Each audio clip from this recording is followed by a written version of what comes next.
आज हमारे पास केमिस्ट्री का चैप्टर नंबर 3 और साथ में लेक्चर नंबर 3 गैसेस है। गैसेस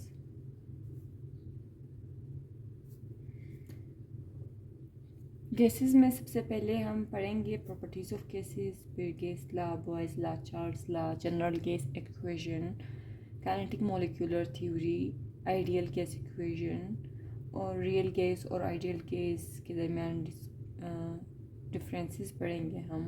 वॉन डेर वाल इक्वेशन पढ़ेंगे हम। तो सबसे पहले हम आते हैं मैटर की तरफ। जो हमारे पास मैटर होता है, मैटर कोई भी ऐसी चीज़ है जो जगह गिरे और वज़न रखे, उसे हम मैटर कहते हैं।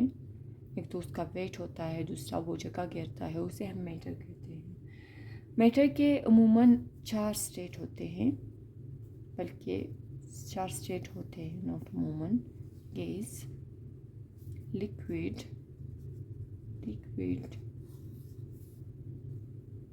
solid and plasma, the last one। हमारे सिलेबस में सिर्फ मैटर की 3 स्टेट है, गैस, लिक्विड एंड सॉलिड। इसमें जो सबसे सिंपल वाला होता है, सिंपलेस्ट वन जो होता है वो गैस होता है। कॉम्प्लेक्स वन होता है वो प्लाज्मा होता है। यहाँ पे जो गैस, लिक्विड और सॉलिड है उसे हम फेज ट्रांजिशन स्टेट कहते हैं, क्योंकि ये एक दूसरे में इंटर कन्वर्टेबल होते हैं। जो प्लाज्मा स्टेट है वो ट्रांजिशन स्टेट नहीं है, फेज ट्रांजिशन स्टेट नहीं है, क्योंकि ये बहुत ज़्यादा गैसेस से बना होता है जो इंक्रीजिंग टेम्परेचर पर पड़े होते हैं। गैसेस के टेम्परेचर को ज़्यादा इंक्रीज़ कर दिया जाता है तब प्लाज्मा बनता है। तो ये फेज ट्रांजिशन नहीं है, जबकि ये तीनों इंटर कन्वर्टेबल है एक ही टेम्परेचर पे, तो इसलिए इसे हम फेज ट्रांजिशन एलिमेंट्स कहते हैं, फेज ट्रांजिशन स्टेट कहते हैं, सॉरी। तो हम सबसे पहले आते हैं, चूँकि हमारा चैप्टर है आज गैस, हम गैस पढ़ेंगे। तो सबसे पहले हम आएंगे प्रॉपर्टी ऑफ गैस की तरफ। Properties of gas. तो हमारी सबसे पहली प्रॉपर्टी जो है, हम इससे पीएमडीसी के सिलेबस के मुताबिक पढ़ेंगे, ज़्यादा टाइम इस पर नहीं लगाएंगे क्योंकि हमें प्रैक्टिस भी करना है। तो इसका जो होता है डेफिनेट मास होता है, डेफिनेट मास, बट जो वॉल्यूम और इसका जो वॉल्यूम और शेप होता है वो डेफिनेट नहीं होता है। हम इसे जिस भी कंटेनर में डालते हैं वो उसका शेप ले लेता है, और जितने बड़े कंटेनर में डालते हैं उतना ही वॉल्यूम ऑक्यूपाई करता है। तो इसका डेफिनेट और not definite shape and volume, ये जो होता है ये इसकी जनरल प्रॉपर्टी है। अब हम इसकी प्रॉपर्टी नंबर 2 की तरफ आते हैं, फोर्सेस। इसमें जो फोर्सेस होते हैं वो बहुत ही कम होते हैं, इसी वजह से हम इसे जितने भी बड़े कंटेनर में डालते हैं तो उसका वॉल्यूम उतना ही ज़्यादा हो जाता है। तो ऑलमोस्ट निग्लिजिबल फोर्सेस होते हैं। फॉर एग्ज़ाम्पल, अगर पहले इतने कंटेनर में होते हैं कि इसके मॉलिक्यूल नज़दीक होते हैं, फिर हम इन्हीं मॉलिक्यूल्स को एक बड़े कंटेनर में ट्रांसफ़र कर देते हैं, तो यही मॉलिक्यूल ज़्यादा जगह घेर लेती है, डेफिनेट वॉल्यूम नहीं होता है। और यहाँ पे जो इसकी फोर्सेस है, जो 2 एटम को एक दूसरे की तरफ खींचते हैं या दो मॉलिक्यूल को एक दूसरे की तरफ खींच कर साथ में रखते हैं, वो बहुत ही निग्लिजिबल होते हैं, जिसकी वजह से एक दूसरे को नहीं खींच पाते हैं और वो बड़े कंटेनर में ज़्यादा वॉल्यूम ऑक्यूपाई कर लेते हैं। तो इस वजह से इसकी फोर्सेस, इस तरह इसकी फोर्सेस जो होते हैं वो निग्लिजिबल होते हैं। हमारी जो थर्ड प्रॉपर्टी है वो है डेंसिटी। इसकी डेंसिटी जो होती है वो बहुत ही ज़्यादा लो होती है। यहाँ पे अगर हम देखें तो इसने वॉल्यूम ज़्यादा ऑक्यूपाई कर दिया है, तो यहाँ पे मास पर यूनिट एरिया तो कम होगा। जहाँ पे मॉलिक्यूल कम होंगे उसका मास कम होगा, तो यहाँ पे इसकी डेंसिटी बहुत ही कम हो जाती है। हमारा फोर्थ जो है वो है मोशन किस तरह से करते हैं गैस के मॉलिक्यूल्स जो है वो हाई वाइब्रेटरी मोशन करते हैं, दोनों रोटेटरी और वाइब्रेटरी दोनों करते हैं, एंड ट्रांसलेटरी मोशन, हर तरह के मोशन करते हैं गैसेस। तो हमारे पास हमारी फिफ्थ प्रॉपर्टी है वो है पैकिंग। ये जो होते हैं इसका डेफिनेट शेप नहीं होता है, डेफिनेट वॉल्यूम नहीं होता, तो इसकी पैकिंग तो सही से नहीं होगी, लूजली पैकिंग होगी, तो नो प्रॉपर पैकिंग। हमारा जो सिक्स प्रॉपर्टी है वो है एनर्जी। इसमें जो एनर्जी होती है वो लीस्ट होती है।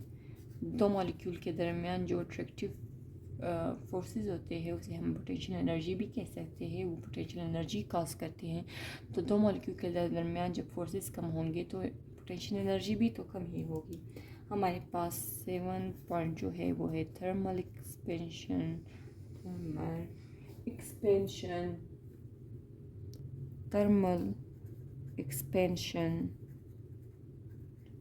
जो थर्मल एक्सपेंशन होता है वो हाई होता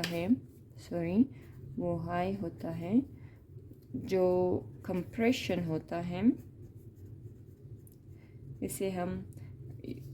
इस पे हम जितना भी ज़्यादा प्रेशर लगाएंगे उतना ही इसका वॉल्यूम कम होता जाएगा, तो इसका कंप्रेशन जो होगा वो भी हाई होगा। आप यहाँ पे इसे वो जितना भी चाहे कंप्रेस कर सकती है, जितना भी चाहे कंप्रेस किया जा सकता है इससे। हमारा प्रॉपर्टी नंबर 9 इंटरमिक्सिंग।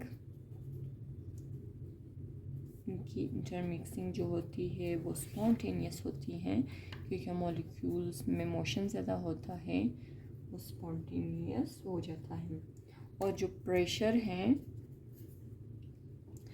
अब एक कंटेनर है, इसमें मॉलिक्यूल्स है गैस के, वो रैंडम मोशन करते हैं, ट्रांसलेटरी, वाइब्रेटरी और रोटेटरी, तो वो कंटेनर और फॉल के साथ टकराकर वापस बाउंस बैक हो जाते हैं। जब ये कंटेनर और फॉल के साथ टकराते हैं तो वो कंटेनर और फॉल पे फोर्स अप्लाई करते हैं, और ये फोर्स जो होता है ये कंटेनर के वॉल के किसी एरिया पे होता है, तो फोर्स पर यूनिट एरिया को ही तो हम प्रेशर कहते हैं। तो ये प्रेशर जो है वो on the walls of container होता है। अब हम आते हैं, इसके बाद हम पहले छोटी छोटी चीज़ें पढ़ेंगे ताकि जो हमारे आगे पढ़ने के लिए हमें फिर इजी हो अगर पढ़ना, तो हम इजी चीज़ें पहले पढ़ेंगे। तो हमारे पास इसके बाद आते हैं यूनिट्स ऑफ प्रेशर, जिसे स्टूडेंट्स और हम हमेशा निगलेक्ट कर देते हैं ये यूनिट्स को, बट ये बहुत ज़्यादा ही इम्पोर्टेंट होते हैं। एक तो MCQs में इसे डायरेक्ट दिया होता है कि 1 ATM कितने ठो के इक्वल होता है, 1 ATM कितने मिलीग्राम ऑफ मरकरी के इक्वल होता है। कभी कभी इससे न्यूमेरिकल्स में हमें SI यूनिट नहीं दिया गया होता है, कोई और यूनिट दिया गया होता है, जिसकी वजह से फिर हमारा आंसर गलत आ जाता है और हमारा MCQs ही गलत हो जाता है। तो इस वजह से हमें यूनिट ऑफ प्रेशर सीखने हैं। तो यहाँ पे 1 ATM जो है, 1 ATM जो कि लार्जर यूनिट है, वो 760 टोर के इक्वल होता है, और 1 ATM जो होता है वो 760 मिलीग्राम ऑफ मरकरी के इक्वल होता है। और अगर हम देखें 1 टोर जो है वो 1 मिलीग्राम ऑफ मरकरी के इक्वल होता है। अगर हम 1 ATM को देखें जो कि लार्जर यूनिट है, वो 10,000 में 1,01,325 न्यूटन पर मीटर स्क्वायर के इक्वल होता है। ये जो है ये SI यूनिट है। हमसे हमेशा MCQs में ये भी पूछा जा सकता है कि what is the SI unit of pressure, तो वो न्यूटन पर मीटर स्क्वायर है, जो कि फोर्स पर यूनिट एरिया के इक्वल है। फोर्स जो है 1 न्यूटन है, एरिया जो है मीटर स्क्वायर है, तो ये आ जाएगा न्यूटन पर मीटर स्क्वायर। यही इसका ये SI यूनिट बन जाता है। इसी न्यूटन मीटर स्क्वायर को हम पास्कल भी कहते हैं। 1 न्यूटन पर metre square is equal to 1 pascal. ये दोनों इक्वल होते हैं। अगर ऑप्शंस में न्यूटन मीटर पर मीटर स्क्वायर नहीं होता है तो हम पास्कल को SI यूनिट की जगह पे क्लिक कर देते हैं।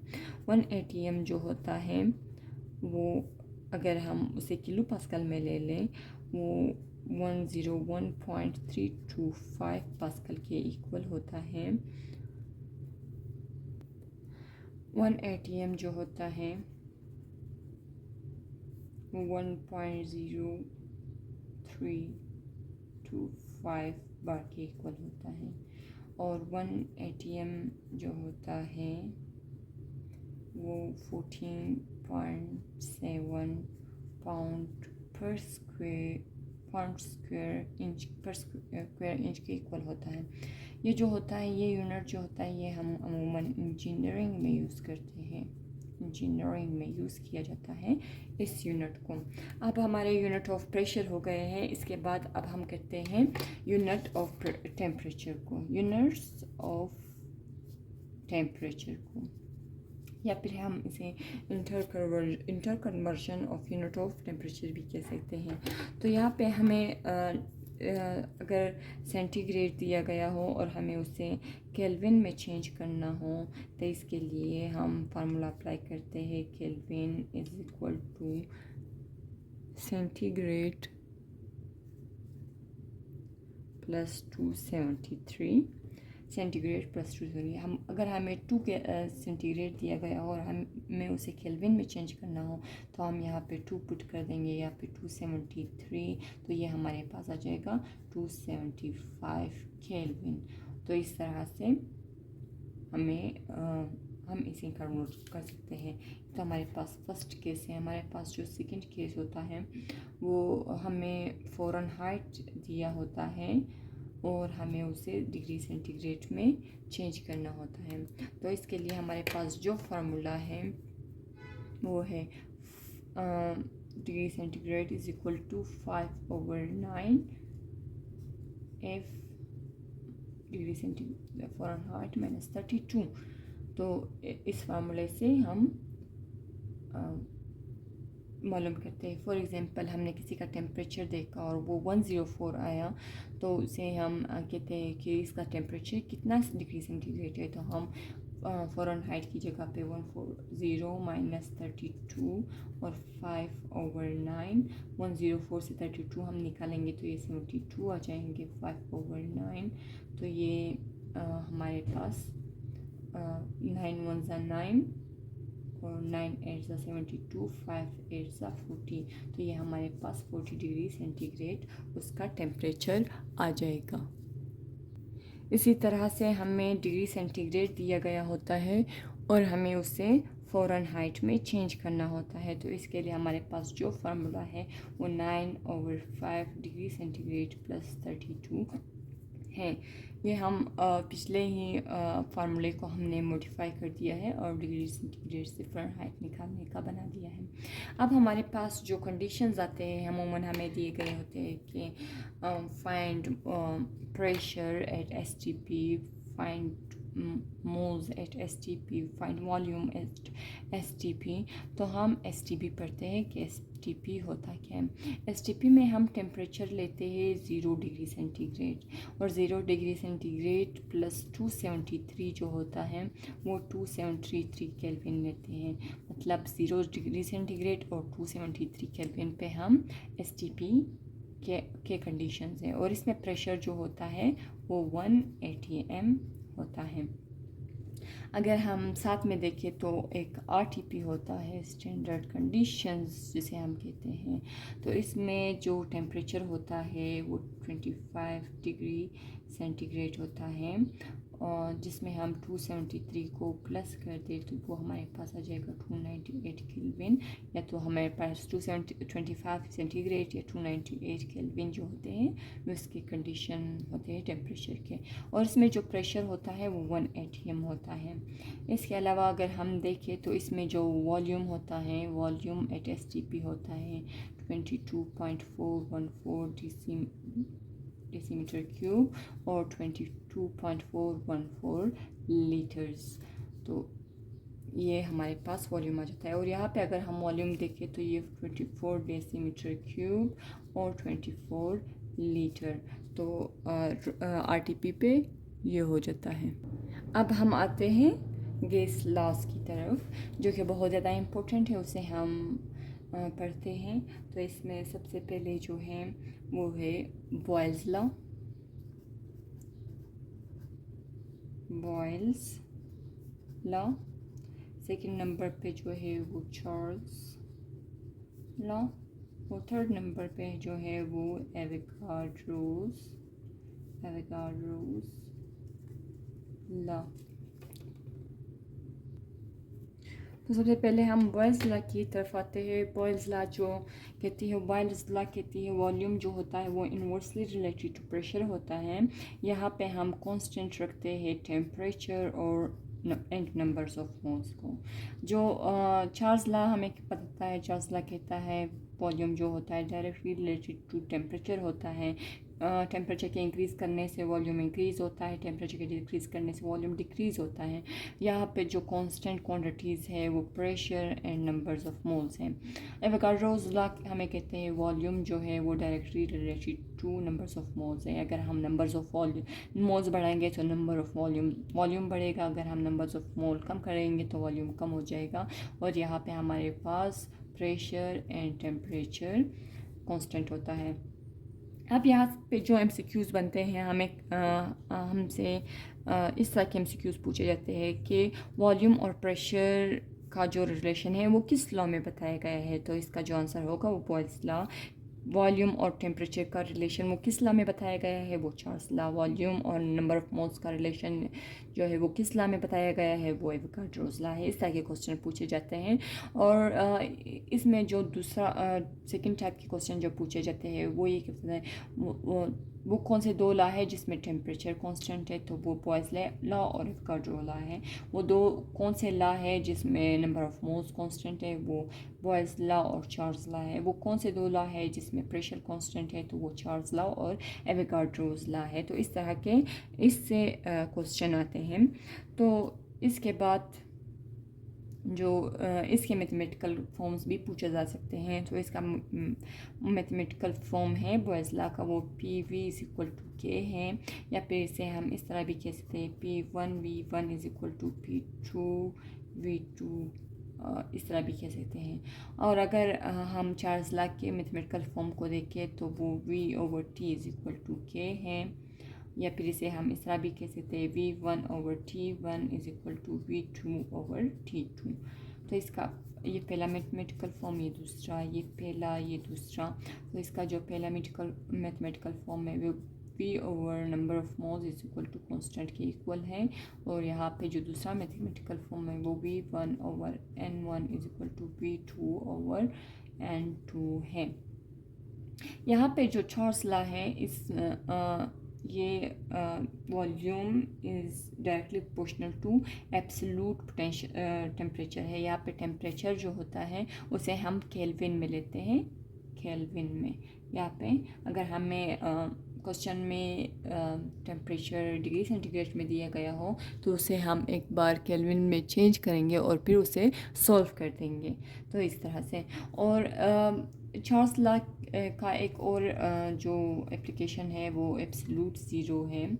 एब्सोल्यूट ज़ीरो है। एब्सोल्यूट ज़ीरो क्या है? एब्सोल्यूट ज़ीरो वो टेम्परेचर है जिसमें थ्योरेटिकली किसी चीज़ का वॉल्यूम ज़ीरो हो जाता है। थ्योरेटिकली, क्योंकि ये प्रैक्टिकली मुमकिन ही नहीं है, वो ना ही वो टेम्परेचर ना ही वो वॉल्यूम। तो एब्सोल्यूट ज़ीरो की जो वैल्यूज़ हैं वो -273.16 डिग्री सेंटीग्रेड है और 0 केल्विन है। और अगर हम फ़ारेनहाइट में देखें तो 459.4 फ़ारेनहाइट है। इसे हम आप बहुत ही ज़्यादा MCQs में देखेंगे कि ये क्वेश्चन आएगा, तो इसे सीखें। तो यहाँ पे वॉल्यूम जो है वो ज़ीरो है, तो इसे गौर से पढ़ें। अब हम ग्राफ की तरफ आते हैं। हम y एक्सिस, x एक्सिस पे हम p लेते हैं, वॉल्यूम लेते हैं। y एक्सिस में p फिर दूसरी बार ले लेते हैं और x एक्सिस पे हम प्रेशर ले लेते हैं। तो इसकी वॉल्यूम और प्रेशर की जो ग्राफ आती है वो एक आइसोथर्म आती है। आइसोथर्म का मतलब क्या है? जब हम ये एक्सपेरिमेंट कर रहे होते हैं तो हमने उस वक्त टेम्परेचर कांस्टेंट रखा होता है। तो क्योंकि बॉयज़ लॉ की एप्लीकेशन ही यही है कि टेम्परेचर कांस्टेंट होना चाहिए, तो ये एक आइसोथर्म बन जाती है। अब हम दूसरा एक्सपेरिमेंट करते हैं। दूसरे एक्सपेरिमेंट में हम उसका टेम्परेचर इंक्रीज़ करके फिर कांस्टेंट एक्सपेरिमेंट इससे ज़्यादा टेम्परेचर पे हम रख लेते हैं, बट वो हम कांस्टेंट कर देते हैं। तो एक दूसरा आइसोथर्म बन जाता है, फिर तीसरा बन जाता है। ये हम T1, ये T2, ये T3, हर 3 एक्सपेरिमेंट है। तीनों एक्सपेरिमेंट में टेम्परेचर कांस्टेंट है, बट जो T3 है वो बड़ा है T2 से, T2 बड़ा है T1 से। तो T3 is larger than T2 is larger than T1। तो ये हमारे पास वॉल्यूम और प्रेशर का जो ग्राफ आया बना है वो आया। इस तरह का ग्राफ आप लोगों को पेपर में दिया जा सकता है MCQs के शेप में। ये ग्राफ कौन से लॉ को इंडिकेट कर रहा है? आप कहेंगे बॉयल्स लॉ, उससे या फिर कहेंगे कौन सा टेम्परेचर बड़ा है। करेक्ट ऑर्डर रखिए, तो आप T3, T2 और T1 का ऑर्डर रखेंगे। इसके अलावा एक दूसरा ग्राफ बनता है जो कि प्रेशर और जो कि हम उसमें प्रेशर तो ऊपर ले लेते हैं, मगर यहाँ पे हम इनवर्स ऑफ वॉल्यूम के साथ इसका रिलेशन देखते हैं। यहाँ पे अगर हम देखें तो इसे हम इस तरह भी लिख सकते हैं, P directly proportional to inverse of velocity. तो यहाँ पे इस क्वांटिटी के साथ प्रेशर का जो रिलेशन है वो डायरेक्ट है, बट प्रेशर सिर्फ अगर हम वॉल्यूम को देखें तो उसके साथ इनवर्स है। तो यहाँ पे हम इस क्वांटिटी को एक्स एक्सिस में रखेंगे तो उनके दरमियान जो रिलेशन है वो डायरेक्ट बन गया है। तो ये हमारे पास T2 है। अगर हम अब टेम्परेचर इंक्रीज़ करेंगे तो ये थोड़ी ऊपर की तरफ चला जाएगा, ये T2। जब वॉल्यूम इंक्रीज़ होगा तो 1/T जो कि वॉल्यूम की इनवर्स है तो वो तो डिक्रीज़ होगा, तो यहाँ पे ये डिक्रीज़ हो रहा है। तो यहाँ पे T2 जो है वो T1 से ग्रेटर है। तो ये हमारे पास बॉयल्स लॉ के जो ग्राफ है वो आ गए। हम अब ग्राफ की तरफ आते हैं, चार्ल्स लॉ के ग्राफ की तरफ। तो चार्ल्स लॉ की ग्राफ जो होती है वो वॉल्यूम और टेम्परेचर के वॉल्यूम और टेम्परेचर का होता है। वॉल्यूम को हमने y एक्सिस पे ले लिया, टेम्परेचर को हमने x एक्सिस पे ले लिया। तो यहाँ से इसके ग्राफ को हम थोड़े से ऊपर से स्टार्ट करेंगे, क्योंकि जो भी गैस होंगे उसकी कुछ ना कुछ वॉल्यूम तो खुद होगी। तो इसे हम यहाँ से स्टार्ट करेंगे। तो यहाँ से अगर हम फिर टेम्परेचर इंक्रीज़ करेंगे तो वॉल्यूम इंक्रीज़ होगा। यहाँ पे इस एक्सपेरिमेंट में हमने P1 रखा, प्रेशर P1 कांस्टेंट रखा, एक ही तरह का प्रेशर यहाँ पे कांस्टेंट रखा। फिर हमने दूसरा एक्सपेरिमेंट किया जिसमें हमने प्रेशर थोड़ा इंक्रीज़ करके कांस्टेंट रखा तो P2। तो यहाँ पे इंक्रीज़ करने से यहाँ पे इसका वॉल्यूम जो है वो कम हो गया, क्योंकि प्रेशर का वॉल्यूम के साथ इन्वर्स रिलेशन है। प्रेशर के इंक्रीज़ करने से वॉल्यूम कम हो गया है, बट हमने दूसरे एक्सपेरिमेंट में जो प्रेशर रखा वो कांस्टेंट रखा, पहले एक्सपेरिमेंट में प्रेशर कांस्टेंट रखा। तो इस तरह से हमारे पास P2 is greater than P1 आ गया। अब हम आते हैं एवोगाड्रोस लॉ के ग्राफ की तरफ। एवोगाड्रोस ग्राफ के लॉ के ग्राफ की तरफ वो हम लेते हैं वॉल्यूम और नंबर ऑफ मोल्स की तरफ। जब नंबर ऑफ मोल्स ज़ीरो होंगे वॉल्यूम ज़ीरो होगा, नंबर ऑफ मोल्स इंक्रीज़ करेंगे वॉल्यूम इंक्रीज़ करेगा। तो डायरेक्ट रिलेशन है, स्ट्रेट सिंपल सा पैराग्राफ ग्राफ है। तो ये इंक्रीजिंग द वॉल्यूम, इस पे हम कह सकते हैं by increasing the volume number of moles increases. इस पे हम कह सकते हैं by increasing the temperature by heating the cylinder in which gas is filled the volume also increases, और अगर हम बॉयल्स लॉ की तरफ देखें, अगर हम किसी मूवेबल पिस्टन के ऊपर वेट रख दें तो वो उसका प्रेशर बढ़ जाएगा तो वो इन्वर्सली रिलेटेड टू वॉल्यूम है और वॉल्यूम कम हो जाएगा। तो इस तरह से हमने लॉस को कंप्लीट कर दिया। अब हमारे लॉस हो गए हैं। इसके बाद हमारा जो नेक्स्ट टॉपिक है वो है आइडियल गैस इक्वेशन, या फिर इसे हम कहते हैं जनरल गैस इक्वेशन। तो आइडियल गैस इक्वेशन जो होता है वो 3 लॉस का कॉम्बिनेशन होता है। इन तीनों लॉस का कॉम्बिनेशन होता है। इन तीनों लॉस को हमने इन तीनों लॉस से एक ही लॉ बना दिया है, जिसे हम आइडियल गैस इक्वेशन या जनरल गैस इक्वेशन कहते हैं। तो Boyle's law plus Charles law plus Avogadro's law, ये जो है ये आइडियल गैस इक्वेशन है, इसे हम आइडियल गैस इक्वेशन कहते हैं।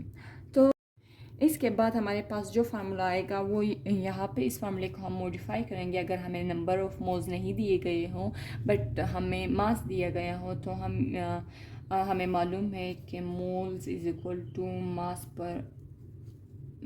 मास ओवर मोलर मास। तो ये हमारे मोल्स का फार्मूले का पता है। तो हम यहाँ पे मोल्स की जगह इस वैल्यू को पुट करेंगे। PV is equal to M over molar mass RT। तो यहाँ पे हमें मास दिया गया होता है, मोलर मास हम खुद मालूम करके लिख देते हैं और हम इसको सोल्व कर देते हैं।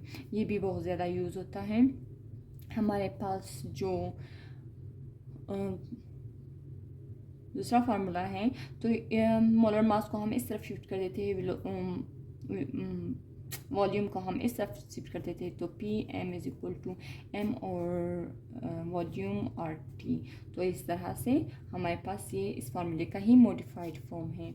अब मास पर यूनिट वॉल्यूम जो होता है वो हमारे पास डेंसिटी के इक्वल होता है। तो ये हमारे पास दूसरा फार्मूला बन गया है, PM is equal to density RT। तो हम डेंसिटी को इस तरफ शिफ्ट कर देंगे, RT को इस तरफ शिफ्ट कर देंगे ताकि हमारे पास डेंसिटी अलोन आ जाए। तो D is equal to PM over RT। Pressure के इंक्रीज़ करने से डेंसिटी डिक्रीज़ हो जाती है। प्रेशर के इंक्रीज़ करने से डेंसिटी अगर प्रेशर ज़्यादा होगा तो डेंसिटी भी ज़्यादा होगी, अगर प्रेशर कम होगा तो डेंसिटी भी कम होगी। कभी कभी स्लिप ऑफ टंग हो जाता है। तो हम फॉर एग्ज़ाम्पल अगर हमारे पास दो गैसों का मोलर मास इक्वल होगा तो उसकी डेंसिटी भी सेम होगी। फॉर एग्ज़ाम्पल हम कार्बन डाइऑक्साइड और नाइट्रोजन को देखते हैं। कार्बन 12 प्लस ऑक्सीजन जो होता है वो 16 होता है। ये हमारे पास आ जाएगा 28। नाइट्रोजन 14, दूसरा नाइट्रोजन 14, ये हमारे पास 28। तो इन दोनों की डेंसिटी जो होगी वो इक्वल होगी। तो अब हम पढ़ेंगे units of R। Units of और इसे हम डायरेक्टली पढ़ेंगे क्योंकि हमारे पास इतना टाइम नहीं है कि हम इसे ड्राइव करें और आपके पास भी इतना टाइम नहीं है, तो आप इसे डायरेक्ट सीखें। तो इसका जो पहला यूनिट है, इसके यूनिट जो होते हैं वो डिपेंड करते हैं प्रेशर एंड वॉल्यूम पे। इसके यूनिट प्रेशर एंड वॉल्यूम पे डिपेंड करते हैं। तो सबसे पहले जो आर की वैल्यू है वो 0.0821 ATM डेसीमीटर क्यूब पर केल्विन पर मोल।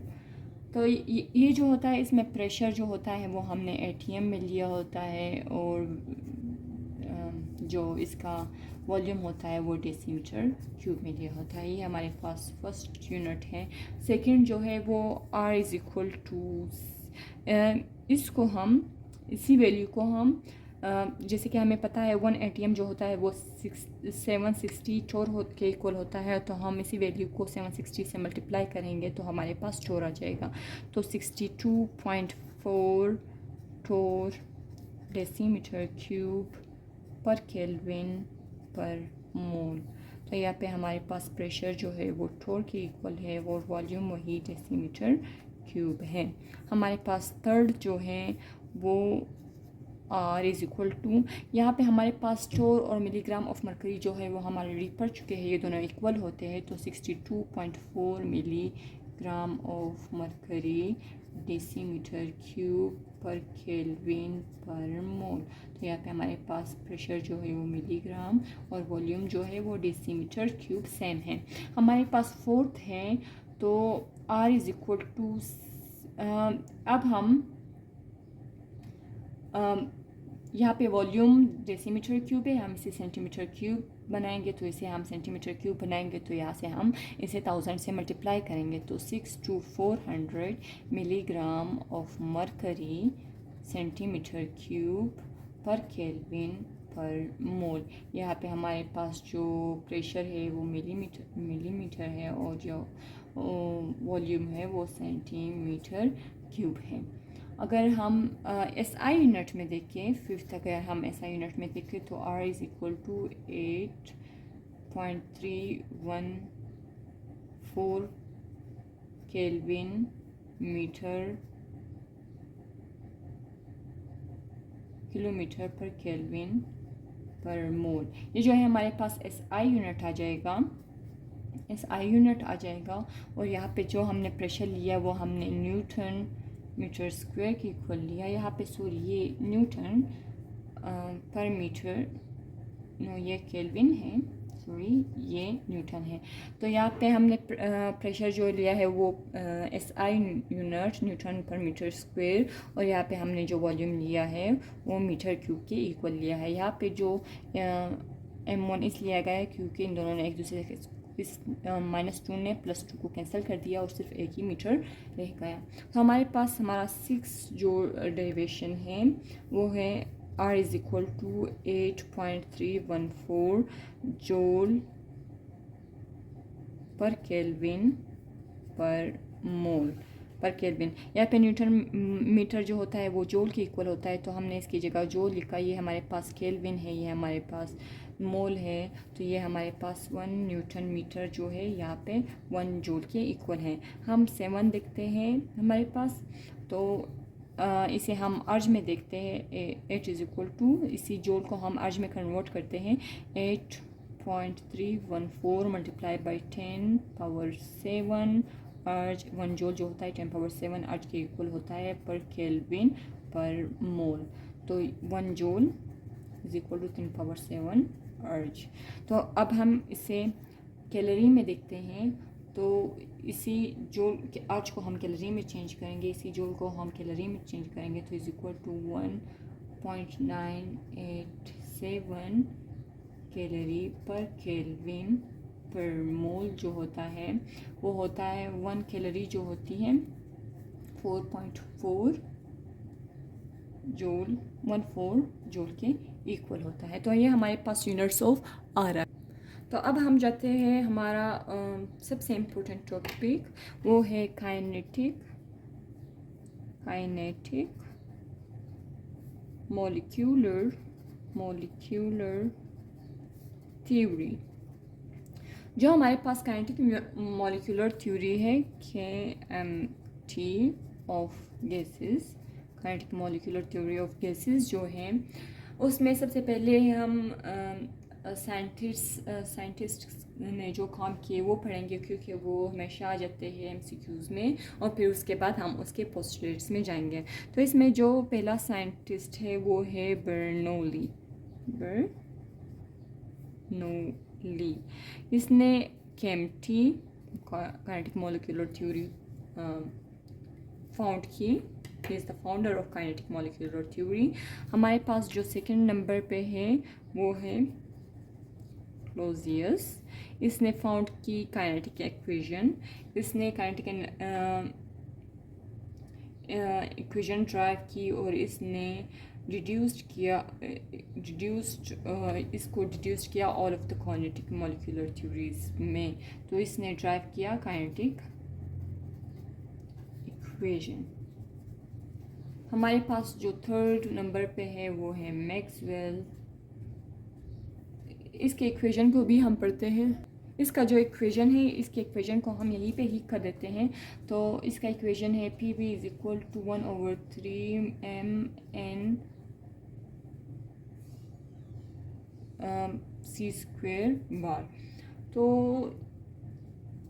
यहाँ पे जो हमारे पास भी है प्रेशर है, भी जो है वो वेलोसिटी है, मास जो है वो मास ऑफ वन मॉलिक्यूल है, n जो है वो नंबर्स ऑफ मॉलिक्यूल है, और c जो है वो मीन स्क्वायर वेलोसिटी है। यह हमारे पास मीन स्क्वायर वेलोसिटी है।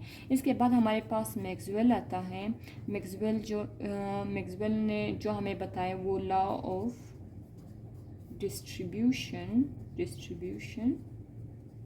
ऑफ वेलोसिटी था। और इसके बाद हमारे पास बोल्ट्जमैन है। बोल्ट्जमैन, इसने law of distribution of energy के बारे में हमें बताया। जो फिफ्थ है वंडरवॉल जो है, उसने हमें वंडरवॉल इक्वेशन के बारे में बताया। रियल गैसेस इक्वेशन भी जिसे हम कहते हैं, रियल गैसेस इक्वेशन भी जिसे हम कहते हैं। इसका जो इक्वेशन है वो P+AN वो है P+AN² V minus NR is equal to NRT। ये इक्वेशन हम इसी तरह ही सीख लेते हैं। इसको ड्राइव करने का टाइम हमारे पास नहीं है। अब इसके बाद हम पढ़ेंगे postulates of kinetic molecular theory. Postulates, तो इसका जो पहला पोस्टुलेट है वो है कि गैसेस के मॉलिक्यूल्स स्मॉल पार्टिकल्स होते हैं, स्मॉल पार्टिकल्स होते हैं जिसे हम मॉलिक्यूल्स कहते हैं। और दूसरा पोस्टुलेट जो है इसका कि जो गैस के मॉलिक्यूल होते हैं वो रैंडम मोशन करते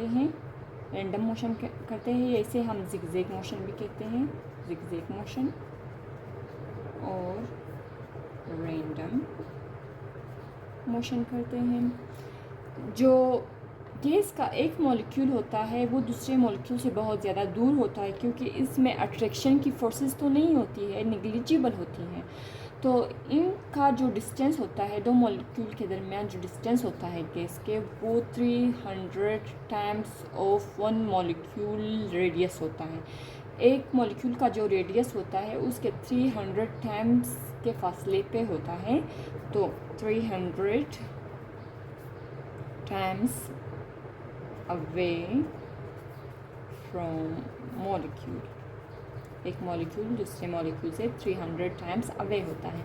इसका जो चौथा पोस्टुलेट है वो ये है कि गैसेस के दरमियान जो कोलिजन होती है वो परफेक्टली इलास्टिक कोलिजन होती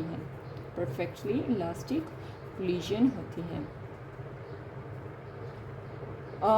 नो फोर्स ऑफ अट्रैक्शन, ये हम पहले भी पढ़ चुके हैं। नो फोर्स ऑफ अट्रैक्शन होता है, no force of attraction negligible होता है, इसलिए हम कहते हैं no force of attraction.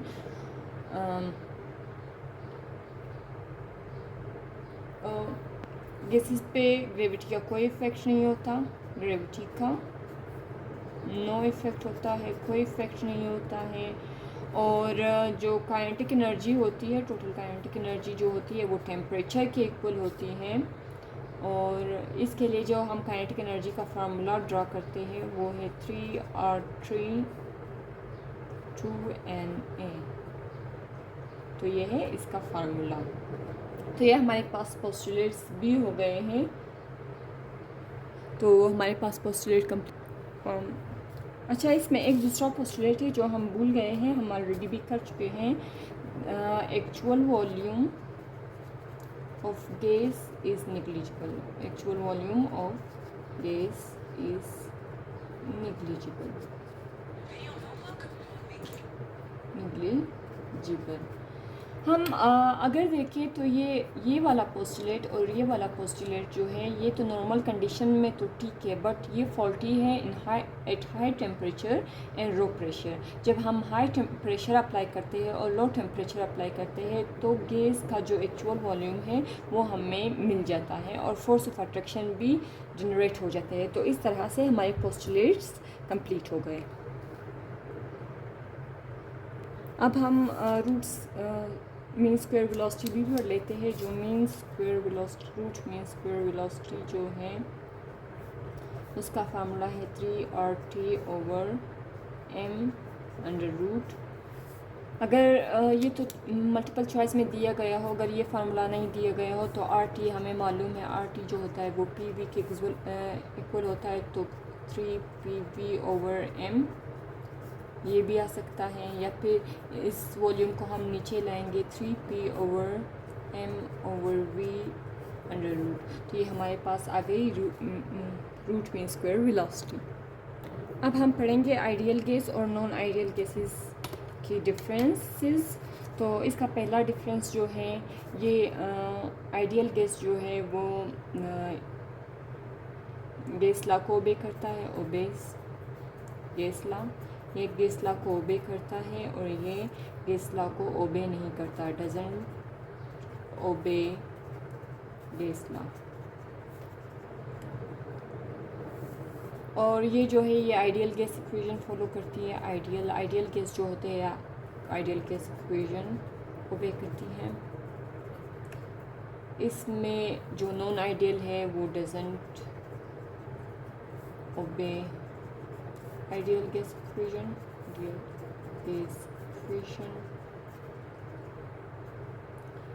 Ideal case में फोर्सेस ऑफ अट्रैक्शन नहीं होते, फोर्सेस ऑफ अट्रैक्शन नहीं होते और इसमें फोर्सेस ऑफ अट्रैक्शन होते हैं। नॉन आइडियल केस में तो फोर्सेस ऑफ अट्रैक्शन होते हैं, आइडियल केस में फोर्सेस ऑफ अट्रैक्शन नहीं होते हैं।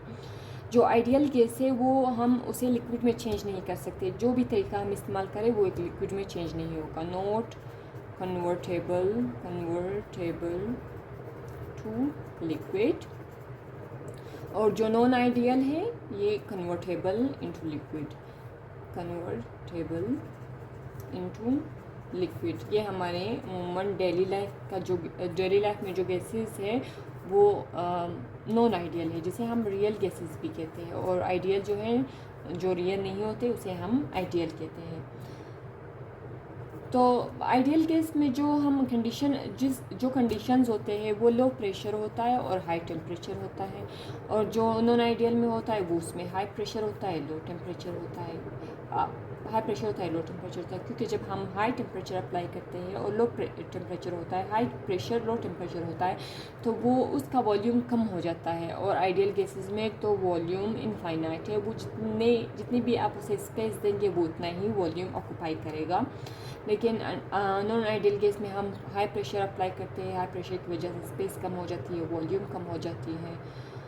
तो इस वजह से तो अगर हम देखें तो this equation PV/nRT is equal to Z। PV/nRT जो होता है वो Z के इक्वल होता है। जेड जो है वो हमारे पास कंप्रेसिबिलिटी फैक्टर होता है। ये हमें कंप्रेशन के बारे में बताता है कि कोई गैस कंप्रेस हो सकती है या नहीं हो सकती है। तो जो आइडियल केस में जेड की वैल्यू जो है वो 1 है, मतलब ये इज़िली कंप्रेस होने का मतलब है गैस का लिक्विड में चेंज हो जाना। तो ये इसका जिसकी वैल्यू 1 होगी तो ये बहुत ज़्यादा डिफ़िकल्ट होगा इसे लिक्विड में चेंज करना। और अगर हम नॉन आइडियल में देखें तो इसकी जेड की वैल्यू लेस देन 1 है, मतलब ये ज़्यादा कंप्रेस होगी। और जब ये ज़्यादा कंप्रेस होगी तो ये इजीली लिक्विड में कन्वर्ट हो जाएगा। और अगर हम देखें अगर जेड की वैल्यू कभी मोर देन 1 आ जाए तो इसका मतलब है कि ये difficult to convert into liquid, even more difficult than ideal case. ये आइडियल केस से भी ज़्यादा मुश्किल होगा अगर इसे लिक्विड में चेंज करना होगा, मतलब आप इम्पॉसिबल ही समझें। अब अगर हम देखें तो कौन से गैसेस नॉन आइडियल है, तो नेचर में जितने भी गैसेस हैं वो नॉन आइडियल है। और अगर हम देखें तो पोलर गैस जो है, पोलर गैसेस जो होते हैं वो मोर नॉन आइडियल होते हैं then non polar. For example हम अगर नाइट्रोजन, अमोनिया और कार्बन डाइऑक्साइड को देखें तो अमोनिया जो है वो रियल है, नॉन पोलर है, ज़्यादा रियल है। और जो कार्बन डाइऑक्साइड है वो ज़्यादा आइडियल की तरह है। तो हम पढ़ेंगे ए की वैल्यूज़, अगर ए की वैल्यूज़ जितनी भी बड़ी होंगी, जितनी भी ज़्यादा होगी वो गैस उतना ही नॉन आइडियल होगा। इसी तरह बी की वैल्यू जितनी बड़ी होगी वो उतना ही नॉन आइडियल होगा। अगर इसमें ए और बी की वैल्यूज़ जो हम आइए पढ़ेंगे इक्वेशंस में, जितने बड़े होंगे उतने ही, जितने छोटे होंगे उतना ही गैस आइडियल की तरफ जाएगा, और जितने भी बड़े होंगे उतना ही गैस नॉन आइडियल बिहेवियर की तरफ जाएगा। तो ये हम बिहेवियर की बात कर रहे हैं यहाँ पे, बिहेवियर। अगर हम देखें कि नेचर में कौन सा गैस सबसे ज़्यादा आइडियल की बिहेवियर रखता है, तो इसमें सबसे ज़्यादा हीलियम, जो बहुत ज़्यादा ही आइडियल केस के नज़दीक है, वो हीलियम है। फिर हाइड्रोजन, फिर नाइट्रोजन और फिर कार्बन डाइऑक्साइड जैसे गैसेस हैं। अब हम पढ़ेंगे वंडर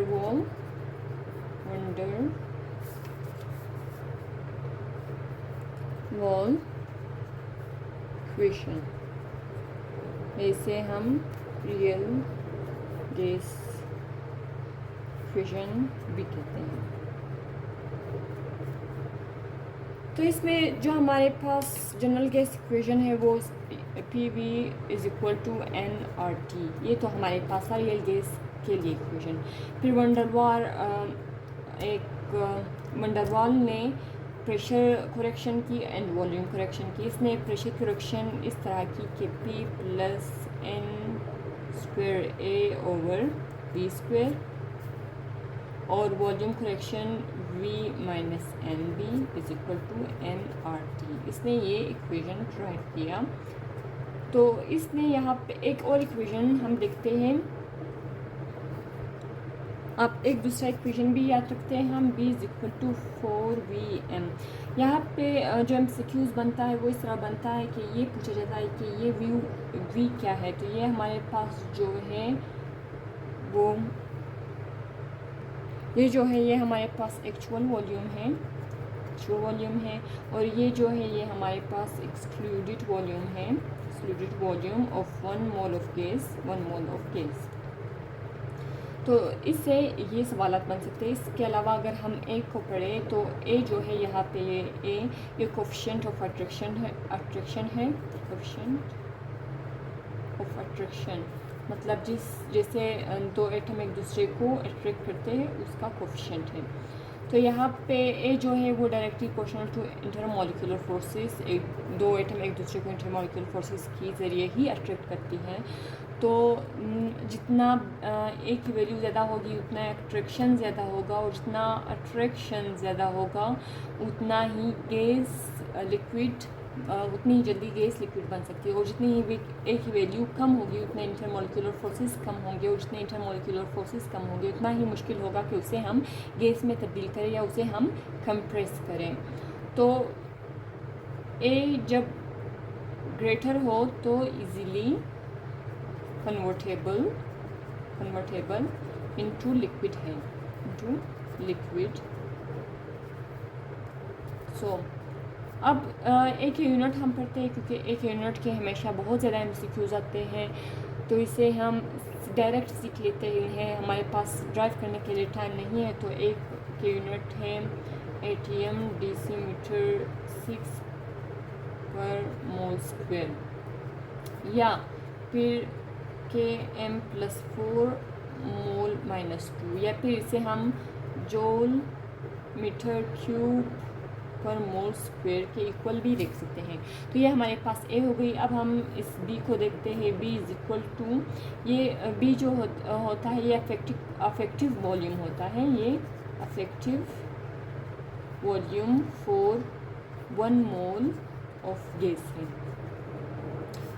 और ये जो डिपेंड करता है, ये डायरेक्टली रिलेटेड होता है साइज़ ऑफ मॉलिक्यूल्स पे। साइज़ ऑफ मॉलिक्यूल्स, जितना मॉलिक्यूल का साइज़ बड़ा होगा उतने ही वो ज़्यादा जगह घेरेगा, उतनी ज़्यादा वो जगह घेरेगा, उतनी ज़्यादा वो वॉल्यूम घेरेगी। तो भी जो होता है साइज़ ऑफ मॉलिक्यूल पे डिपेंड करता है। और इसके जो यूनिट है वो डेसीमीटर क्यूब पर मोल और मीटर क्यूब पर मोल है। एक और चीज़, अगर हम यहाँ पे इस इक्वेशन को 1 मोल के लिए यूज़ करेंगे तो यहाँ पे m की जगह 1, m की जगह 1, n की जगह 1, तो ये हमारे पास आ जाएगा P + A/V square V - B = RT। तो ये हमारे पास 1 मोल ऑफ गैस के लिए है, 1 मोल ऑफ गैस। और ये हमारे लिए n नंबर ऑफ मोल्स के लिए हम फिर ये इक्वेशन यूज़ करते हैं। तो आज हमारा गैसेस का चैप्टर जो है 1 शो वो कंप्लीट हो गया। इंशाल्लाह फिर नेक्स्ट लेक्चर में मिलते हैं। अल्लाह हाफिज़।